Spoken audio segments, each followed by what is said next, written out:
Kapuso Alden Richards nagpasalamat kay Direk Irene sa mga natutunan niya habang ginagawa ang 5 breakups and a romance.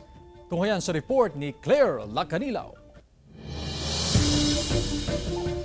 Napapanood na sa mga sinihan ang pelikulang 5 Breakups and a Romance na pinagbibidahan ni Alden Richards at Julia Montes. Sa pamamagitan ng Instagram post, inialay ni Alden Richards kay Julia Montes at Direk Irene Villamor ang tagumpay ng pelikula. Makikita sa mga larawan ang kanilang bonding habang nasa set ng shooting nila sa Singapore. Ayon kay Alden, kulang umano ang mga salita para maipahatid ang kanyang walang hanggang pasasalamat sa mga natutunan niya sa pelikula, personal man o sa trabaho.